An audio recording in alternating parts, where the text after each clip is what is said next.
Bueno, muy bien. Entonces, pues continuamos con nuestra siguiente presentación, que es la presentación de la doctora María Joäo Rosa, ¿no? Del Laboratorio Nacional de Ingeniería Civil de Portugal. Entonces, bueno, creo que aquí, María, se va a suspender la transmisión por Facebook y después se va a subir pasado mañana, sábado. Podríamos pasarla, eh, ahora sí que tener todas las presentaciones completas, ¿verdad? Pero según entiendo, tú vas a presentar el día de mañana este trabajo. Es Entonces, por eso, eso, sí, es eso, entonces, Lupita. sí. Entonces se suspende la transmisión en Facebook, pero pasado mañana ya estará también esta presentación disponible en Facebook y se tendrá toda la presentación en YouTube también. Entonces, bueno, pues Gracias, muchas. sí, voy a presentar a mi querida María Joäo, ¿no? Que es ingeniera química con doctorado en ingeniería química. Es investigadora principal en el Laboratorio Nacional de Ingeniería Civil desde 2006. Tiene más de 30 años de experiencia, lidera la unidad de agua urbana y coordina el grupo de investigación en calidad, tratamiento y reutilización del agua en el laboratorio, ¿no? Ha contribuido con más de 590 publicaciones, participado en más de 90 proyectos de investigación y desarrollo, y también es mentora en el proyecto B-WaterSmart de la Unión Europea, destacándose en el ámbito de la ingeniería ambiental y tratamiento de agua. Adelante. Gracias, Lupita. Thank you very much I will try. I better speak in English, right, Lupita? Because Portuguese is a little bit strange, or shall I speak in Portuguese slowly? I guess English is better. Better English? Okay. English. Okay. So thank you so much, Lupita, for inviting me. It's really my pleasure to be here in such a nice event. And I do congratulate you for organizing it. Tomorrow we will be celebrating the World Water Day, and so I proposed you to present not the water treatment as you often know about me, but to have a broader view of how to manage water in society and the economy. So I will briefly present the B-WaterSmart project, European project, and then some of the solutions that we have been developing within the Lisbo Living Lab, which in addition to be here in this B-WaterSmart, he was created within this B-WaterSmart, but then it integrated the European Atlas for the water-oriented living labs of the Water for All partnership, which integrates all the national research foundations of Europe and some abroad. And I think I should take this opportunity to invite you all from other countries to think about joining this partnership. We are very much welcoming new countries. It has to have the support of the national governments through the national research agencies, but it will be nice to have more people securing water for the planet, which is the motto of the Water for All partnership. So let me start. So B-WaterSmart is, as I've said, an innovation action funded by the European Commission. It's a 17 million euro project funded with 15 million funded by the European Commission. It's a 4 years project. It will end in August this year. And it aims at accelerating the transformation to water-smart economies and societies in coastal Europe and beyond. This project has 36 partners. It is coordinated by the Water Institute of Mulheim in Germany. And we have 6 Portuguese partners. So ELNEC is the mentor, so the scientific mentor of the Portuguese participation, which in the Lisbon Living Lab is owned by the Lisbon municipality. And then we include the energy agency, our wastewater utility, a software house, and colleagues from the social sciences. This project is grounded on 6 living labs in coastal Europe, including 3 cities and 3 regions. So the cities are Buda, from North Pole to Alicante and Lisbon. And we have 3 regions: East Frisia in Germany, Flanders in Belgium, and Venice in Italy. And again, this living lab and also the Mechalem participation also in B-WaterSmart also participates in the Water for All network of water-oriented living labs.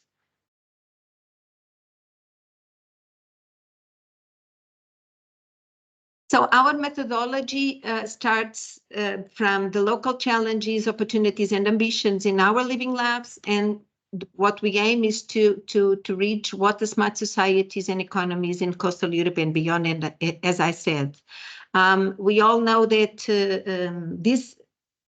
in Europe we are facing big water challenges, as a little bit around the world.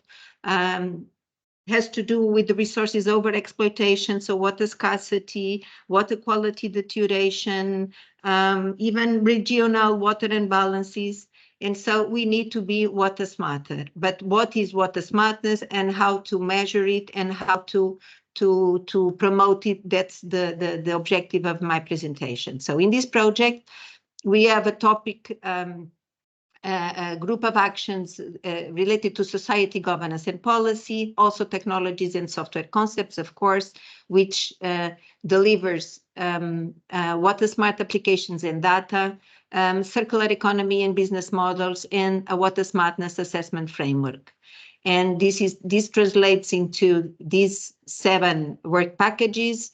I highlight this one, which is the package of actions, that the activities we have to co-create and demonstrate systemic innovation in these 6 living labs. And this is a work package coordinated by ELNEC. About the why, it's clear.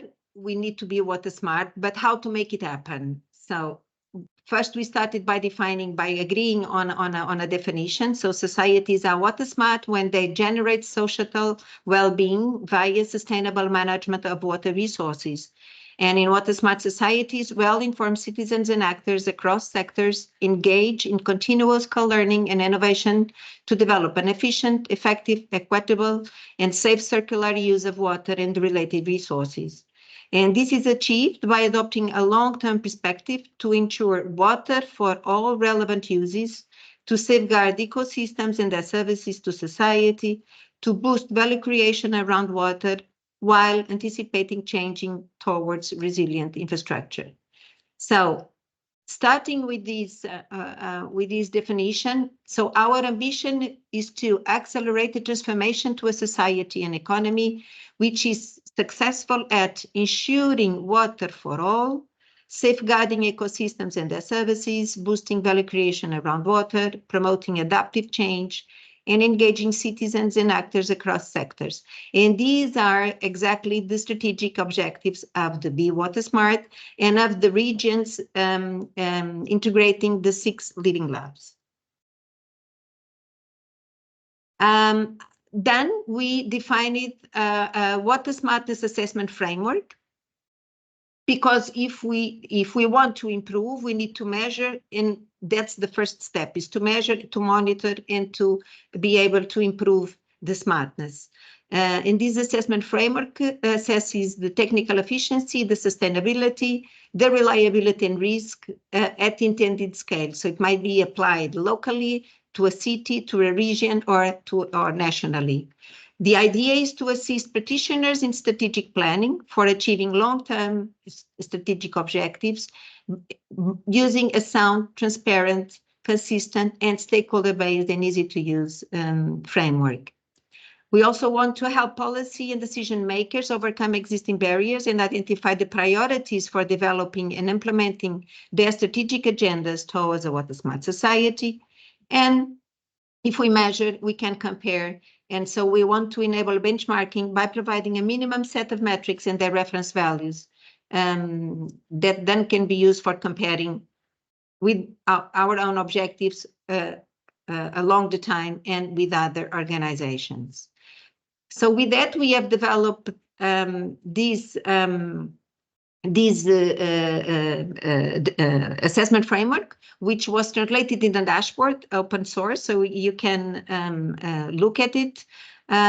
For each strategic objective, we define its several assessment criteria, 3 for each, and some metrics which are mostly performance indicators in each assessment criteria. So for instance, ensuring water for all means that we want to be to have a safe and secure fit-for-purpose water provision. We need to ensure accessibility and equity for any user and financial viability. And among these 5, for all these 5 strategic objectives, we developed the metrics that then can be computed. But if we do really want to transform a society and economy towards water smartness, it's good to work together. And we have done that within this project via the Innovation Alliance experience.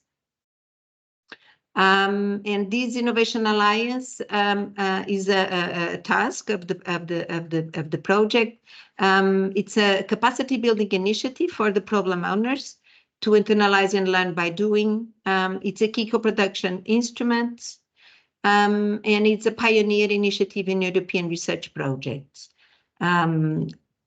We ultimately are delivering capacitated living lab problem owners for using the water smartness assessment framework to support strategic planning, monitoring, and decision making. And we did that with all these steps. That's no need to go into that. What we need to highlight is that when we do, in order to ensure that we have an effective transformation of the society, we need to think on the long term and need to have strategic planning. And this strategic planning, of course, as usually starts by with the quantitative assessment framework, as that framework we proposed. We do the diagnosis of the situation, we produce a strategic plan, we implement it, and we monitor it. So in a continuous loop of plan, do, check, act. And then we need to transfer the strategic plan. So the strategies, we need to move down to the tactics and then to operations, getting a shorter time period. So what we, LNEC, have been doing is mentoring all the 7 LL Living Lab owners to develop their strategic plans, which includes all these chapters. And I may highlight the vision and mission of the organization, the strategic, the framework that they use, because in every organization should not, or at least is not expected to be using all the indicators that are available in the framework. And in addition, they can propose some more tailor-made, more specific. And then based on these, they do the diagnosis by computing the metrics for the baseline. And then based on the SWOT analysis and on scenarios and perspective evaluation, they develop the strategies and they assess the resources needed to implement those strategies. And as of course, this is a continuous practice, so we need to implement the plan, so to implement the strategies, to monitor and to revise the strategic plan.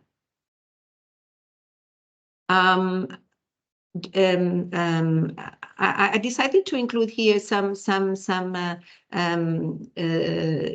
with the names of the most or of some key deliverables that you can access in this link, and those are related to water smart applications and data, to the water smartness assessment framework, if you want to, the dashboard, So the application, the digital application will be available soon. Also on society governance and policy, if you are looking into governance models, you can check these, and how to implement local communities of practice, which are really important for engaging all the stakeholders where the Living Lab is grounded. We have also a marketplace. Water Europe manages this marketplace where the products, technologies, and even the networking of all these can be showcased, and so to promote the networking and cross-fertilization. Now moving into the example, let's look a little bit deeper on the Lisbon Living Lab, which again also includes the Water for All partnership. So the challenges we are facing in Lisbon are very common with many European regions and cities, and these are increased concentration of the population and growing economy, particularly in tourism, climate change effects, particularly heat waves and droughts. And so we need to increase urban green areas to guarantee the quality of life of citizens and the sustainability of urban life. And how to do that without increasing, rather decreasing the water consumption. So the Lisbon Living Lab ambition in this project was to, the strategic objectives are the 5 that I have presented earlier. And the expected impacts of the project in Lisbon are to decrease the use of fresh water, to improve water use efficiency, to increase water reuse, since this is the most rainfall independent water source, so it's the source more resilient to climate change. We also want to reduce the water related energy and to recover nutrients. And to achieve those objectives, the solutions we have been developed, we propose to develop are 7. These include 6 digital tools and 1 technology. All of these tools were tested in several pilots, these pilots being at a pilot scale or even full scale. And all of this activity is grounded on a Lisbon strategic plan, which used the assessment framework, and on the Lisbon strategic agenda, which was agreed by the community of practice. And coming back to these, to the projects we have been developing, so this includes the digital tools have as main objective to reduce the freshwater dependency for non-potable uses and to introduce standards for buildings.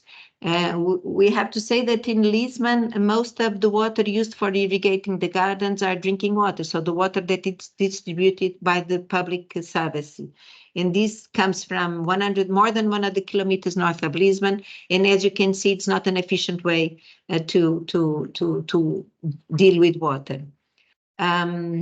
So what we want we have the Agency for Energy developing a climate readiness certificates for houses, households, buildings, and neighborhoods. We have an urban water cycle observatory to communicate to society and to the policymakers every year the numbers of the consumption of water, the reuse of water, the energy used, all those key metrics that the society and the politicians need to know and to easily access. And then we develop a set of 4 tools to support this WaterSmart allocation of water. This means that we need to use the right quantity of water, but also the right quality, a fit for purpose. We should not use drinking water quality for non-potable uses. And to do that, we include a matchmaking tool, which balances the water, energy, phosphorus between the demands and the available sources. If we want to promote circular economy as in Lisbon, then water reuse is something that we want to, is a source that we want to promote for non-potable uses. But when we do so, we need to have access to easy to use risk assessment tool for urban water reuse. And if we need to distribute the water along a distribution system, we need to ensure to manage the risk. We need to ensure that the water quality is does not deteriorate throughout the distribution. So we have developed a water quality model, and these are the tools that I will be explaining a little bit into more detail. On the midterm, we need to look at, we are looking also at other possible uses in quality standards, in this case for direct potable reuse in industry, for and particularly for producing beer from treated water. So from the effluence of our water resource recovery facilities. And we do that. I will not be into this, but I will be glad to answer any questions that you have about it. It includes ultrafiltration, ozonation, granular activated carbon filtration, and reverse osmosis. So the smart water allocation tool set includes a sequence of 4 apps designed to jointly provide the complete ability to match water supply to demand, but managing water volume, cost, energy, nutrients, and risk. It is a licensed software and which was developed by Baseform with our specifications. And this includes these 4 tools, one for the smart allocation and the other ensuring the risk assessment and management, so for safe water reuse. And these 2 tools aim at answering this question, how to enable planning for promoting adaptive change, so to support the design and operation of multiple fit-for-purpose water supply sources. What we do is we, driven by the demands, for instance, in the green areas, we identify all the supplies available, both the drinking water, fresh water, reclaimed water, and hopefully using more of these. And then we compare alternatives of using different combinations of these sources. And then if we go into reclaimed water, so water reuse, we have this tool for risk assessment, this tool for the modeling the network of the reclaimed water distribution, and then the module to plan to decide to support the decision, which is the most favorable alternative. And these are, for example, if we want to answer this question, how feasible is it to irrigate an area of the city with reclaimed water? We may, for this area, develop, for example, 3 alternatives, which is the status quo, doing as business as usual, in this case, using drinking water, and then the alternative will be to use local sources of fresh water, and the other alternative will be to promote circular economy, in this case, water reuse. And then we produce this kind of information that then is translated into key performance indicators to which characterize each alternative. And then how can we compare? The idea is to have a cube, so 3 dimensions to consider each alternative that I'm talking about, the metrics for each alternative along the time. So this is a cube, a very straightforward one, and these are print screens of what we can get from each alternative. These are the 5 metrics selected for this case, and this is the time horizon. In this case, 5 years from now. And by looking at this cube, we can see which alternative gathers more green balls, which means which represents good performance. The red ones are poor performance, and the yellow are medium performance. So the greener, the better. And then we can look at for each alternative, for each metric, the several alternatives, and in time a given metric. This is a print screen of what is produced. In this case, the KPIs are the reclaimed water use, the carbon footprint or energy consumption, the phosphorus fertilizer production avoided, the total cost, and the risk of water reuse. And these are the metrics, dimensionless metrics, so to allow its comparison in the queue.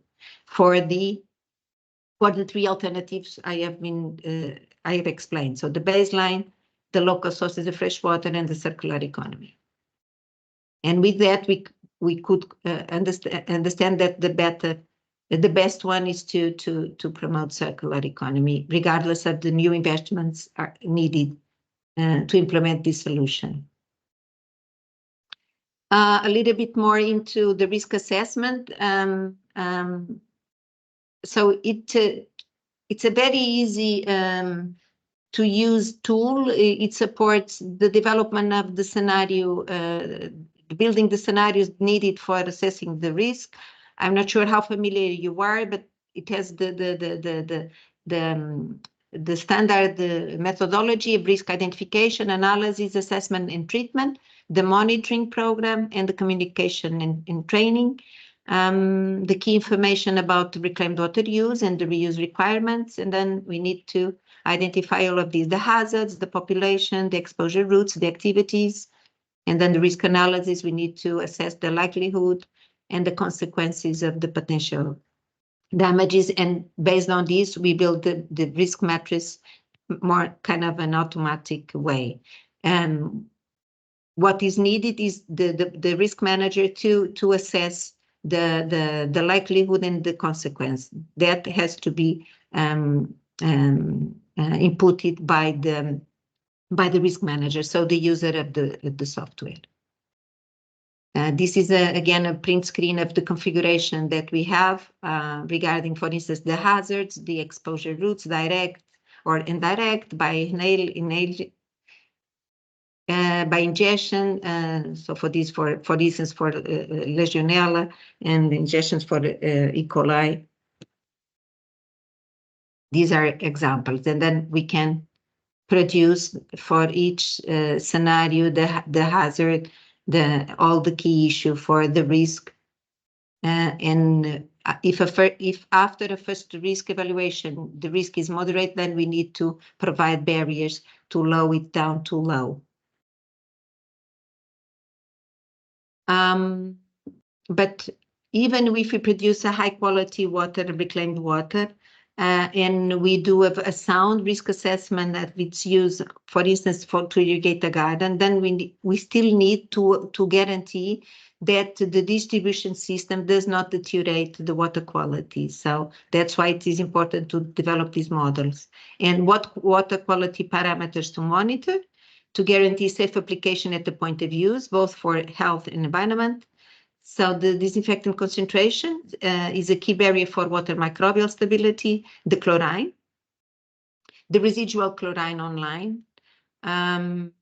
We may check the compliance with legal limits for microbiological quality. It minimizes biofilm development. It provides protection against contamination in distribution network and constitutes a contamination alert parameter. We can also offline, you should also monitor the microbial contamination in the lab, turbidity, and all these kind of parameters are also important. And but again, the disinfectant residual is the key for guaranteeing the microbial stability of the water. And how to model it? First we need to have an hydraulic model of transport and mixing the chlorine in the water. Then we need to account for the chlorine bulk decay. This means the chlorine consumption by the reduced species, anorganic and organic, which in the temperature also affects this and determines the chlorine dose. But also we need to account for the chlorine wall decay, because the chlorine has the ability to react with the pipes, both the material and the biofilm, and also with the sediments developing in the distribution system. So we need to include the pipe material, the network conditions, and the flow conditions. and then to develop a predictive modeling, so to be able to check changes in applied dosage and rechlorination and changes in water quality, both, and to do that in transient state with accuracy. And how did we do that? Our methodology, so we need a model to build and calibrate a hydraulic model of the distribution system, to build and calibrate the water quality model, to do some simulations at lab constant. To do this, we need lab data from chlorine bulk decay kinetic experiments. And to build this hydraulic model, we need this kind of data. And then the simulations, if they agree, there's an agreement between the model and the measured chlorine in the network, then the water quality model is validated. Otherwise, we must adjust the decay, the wall decay of chlorine. These are the very straightforward chlorine bulk decay kinetic experiments. We need to check to measure the free chlorine concentrations.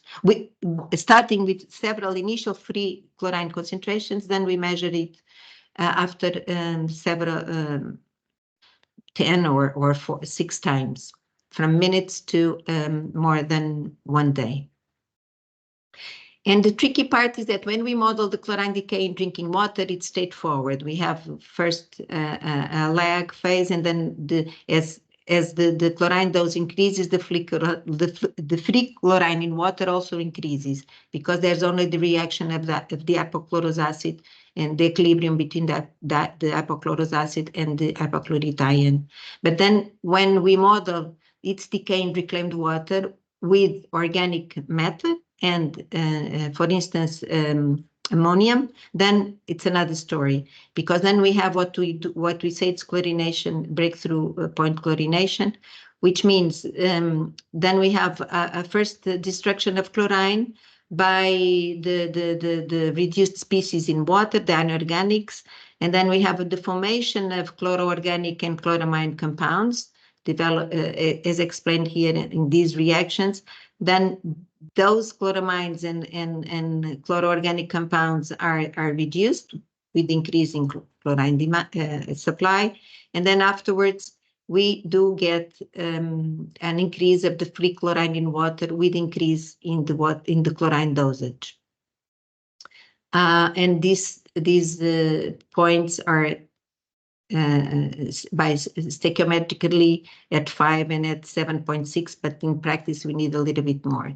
So the thing is that to model these, we need to have all these equations, reactions, and we need to be able to assess this kind of how does chlorine react with organic matter, and we can. I will not go into detail, but you can check this in this latest publication of ours. But the thing is that we can have the easiest chlorine bulk decay kinetic model is the first order, so it's the classical model.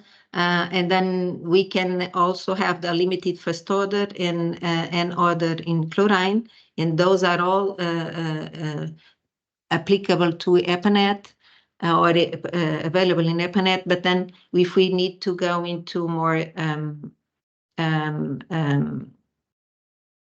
better results, we need to use parallel second order. And with that, we developed kind of we tested these models in 3 pilots. As I've said, we need to do that. This is the green roof of water reclamation of urban wastewater treatment plant in Lisbon, and this is a waterfront. This is Tagus River, so waterfront Lisbon, and this is another in a new area in Lisbon. And we have developed these things. These are images of what we need to measure, and the people involved. This slide is only to show that if the water has high levels of ammonia, then the residual chlorine will be low but nevertheless, the free chlorine will be low because we will be having mostly monochloramine, but nevertheless, the bacteriological quality was not compromised. No sé, así estaba. Sorry?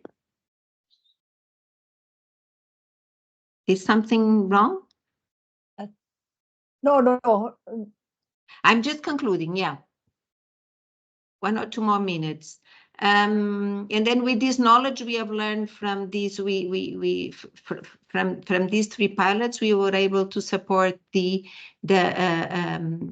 reclaimed water distribution system, the construction for a new area in Lisbon. This was built for the World Young Day in Lisbon with the visit of the Pope. This is an image of that region, and so the distribution system was built, and it was irrigated with reclaimed water from a nearby wastewater treatment plant. This is a 38 square hectometers park with this kind of network, many irrigation points, and a 24-hour tank before the distribution. And what I would like to show you is this slide, to have your attention for this slide, because it shows clearly the difference between a water free of ammonia and a water even with a low concentration of ammonia. The model clearly shows that when there's no ammonium, the ferric chloride monitoring shows all green dots. So we have the ferric chloride in the concentration that is known to be safe for preventing the microbial regrowth in the distribution system. Whereas when the concentration is as low as 2.5 milligrams per liter of ammonium nitrogen, then monochloramine prevails, and the concentration, the residual concentration, is not enough to be completely safe. So we are in an alert, and these support us by adjusting the chlorine dosage to the quality of the water coming out of the treatment plant. So just to conclude, so these water quality models, advanced and mechanistic, must play a central role in the planning, design, and operational control of these distribution systems, because we need to optimize both the disinfection process, so to be able to have a disinfected water, but minimizing the disinfection by product formation, minimizing the travel times, predicting the effects of reservoir storage, planning the online monitoring and sampling programs, controlling the water mixing, comparing operational strategies, and ultimately to manage the water reuse risks, because really chlorination is the key barrier against microbial risks, particularly when we are talking about a very good quality water, because it is used for sprinkler irrigation, so with the formation of aerosols and with no restrictions. So it's open gardens with people. There may be people 24 hours a day in those green areas. And with this, I just want to let you with our motto for tomorrow's event. Let us be a water smarter society to secure water for all and a just, prosperous, and peaceful world. These are really our next wishes to all of you and to your countries. And this will be our event tomorrow at the Academy of Science of Lisbon. You are all most welcome, but perhaps you cannot. Perhaps Valentin can jump here from Valencia to Lisbon. And thank you.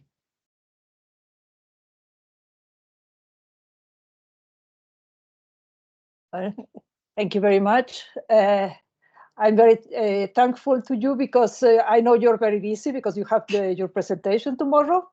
And I'm organizing. The problem is not the presentation, is that really I'm organizing the event, and there is always many There are always many things to do, but I'm very happy to be here. Okay, so we are open for questions. I don't know if you want to ask something. ¿Alguien quiere hacer una pregunta?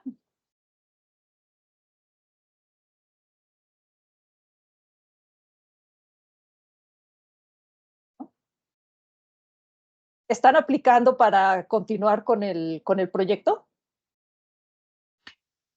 Yes, the objective is to, since we integrated the atlas that I have talked about, so the Water for All atlas, we are now consolidating the Lisbo Living Lab as a water-oriented living lab with subsequent projects. We have now another also an European project. In this case a mission, which is called Up 2030, within which we will be able to broaden the application of these tools to the city and to develop other, to bring and we are building other projects, so to bring other partners and to be able to address the challenges, because the challenges are a kind of a moving target.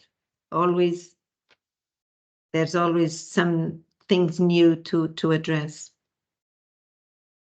Well, I guess so for the cities it's also interesting to continue, even if they don't get the funding. Huh? Yeah, that's for sure. Yeah, when I say we will continue, these projects are again with the Lisbon municipality, involving the Lisbon municipality, our laboratory, and many other partners. Yeah, it's easy. Well, the Lisbon municipality has some own funding, but to support the sound developments, we need external funding, and we are getting there mostly from the European Commission. Yeah. Okay, thank you. Muito obrigada.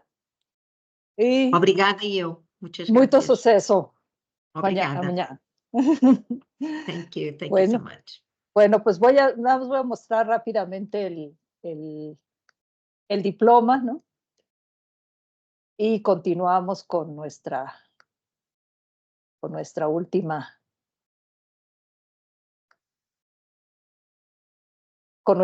presentación. Aquí tenemos el diploma para la doctora María Joäo Rosa y pues le agradecemos su participación.